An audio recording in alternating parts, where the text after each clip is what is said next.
I don't do a lot of public speaking, but can everyone hear me? Yes. But I had a prof translate my talk from academies to English, so I feel a little bit better.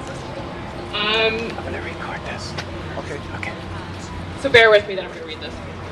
So I'd like to recognize and acknowledge that we are on Musqueam territory. I would like to give thanks for the honor and privilege of being here today as a visitor to this territory.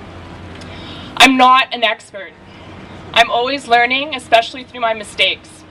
I'm even unsure if I should be up here, considering how much space us settlers generally take up.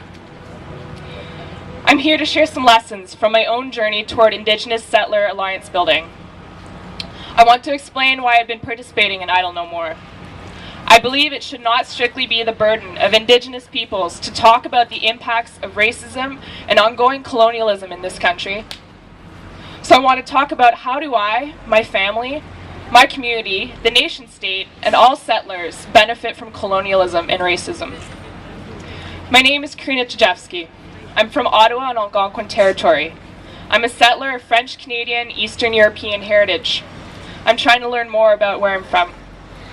I'm currently working on my Master in Social Work here at UBC. When I lived in Toronto, I took Ojibwe classes.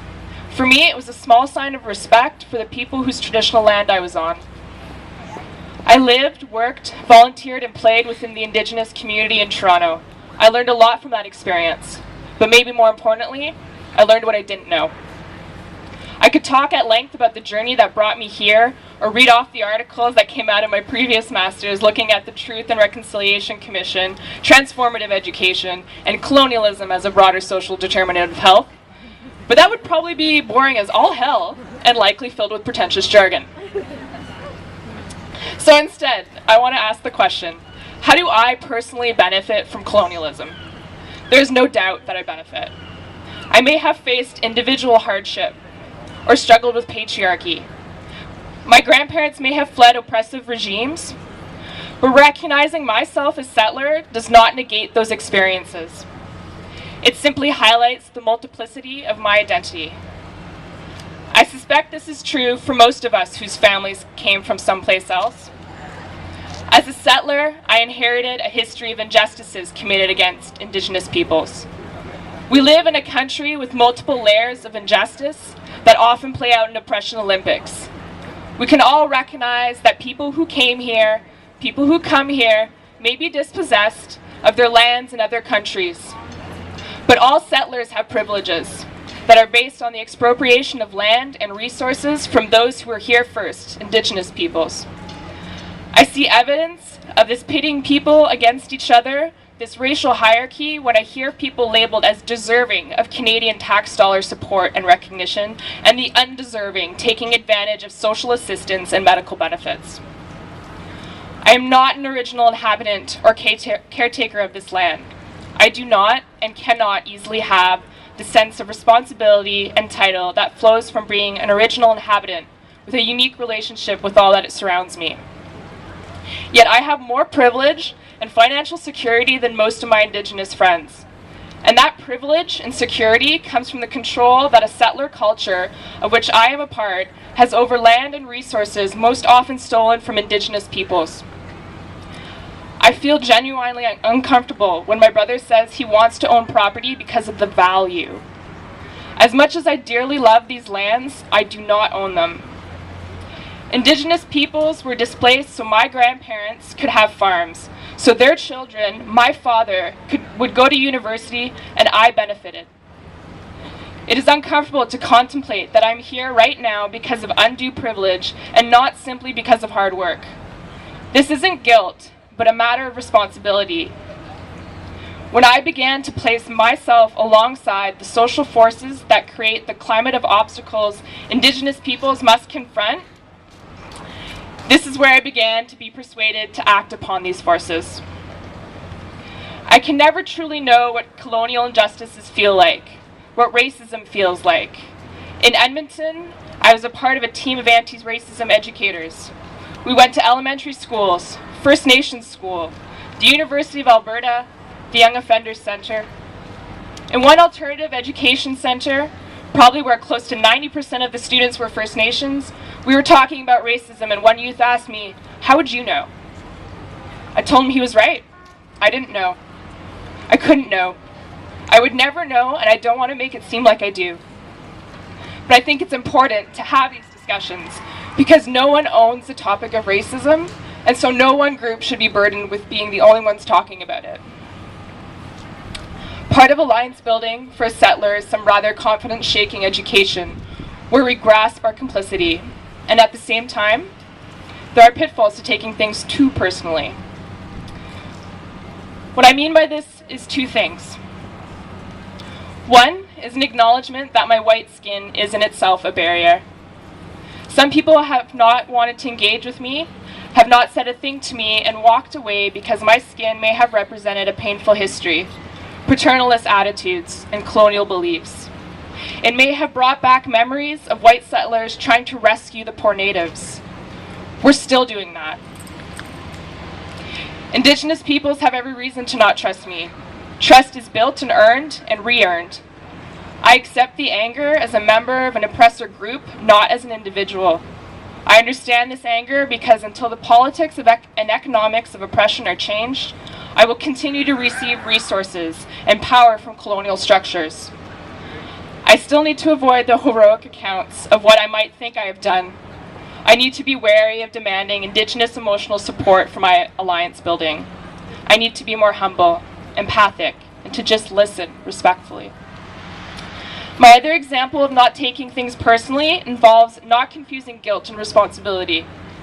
Patricia Montour put it well. When non-Aboriginal guilt becomes the focus of any process meant to address historical wrongs, Aboriginal pain is appropriated and then transformed. This transformation is a recreation of colonial relationships. So this is not my struggle, and it's not about my difficult feelings. As a settler in the process of learning our shared history, I can choose a few things. I can deny a role, distance myself or be defensive. I can be paralyzed by guilt, or I can use the new understandings of my role and privileges as motivation to do my part in ending injustice. When I talk about Indigenous settler relations in class, at work, or on the bus, people often get angry. Or alternatively, they are sometimes so affected that they wrap themselves in a web of inconsolable pain. This is feeling and energy best invested in constructive ways of supporting the struggle. Dealing with all this is not easy. Let me give you a very personal example. A younger cousin asked me to clarify what I was taking at school, and I tried my very best to explain who Indigenous peoples were, what a residential school was. I couldn't even get to the Truth and Reconciliation Commission before my aunt walked off yelling.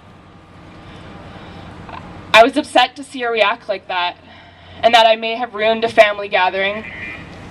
It upset me that she thought I was denying my own heritage by studying the injustices I walk on every day. Of course, I cannot see these settler injustices toward Indigenous peoples as clearly as those who have experienced it.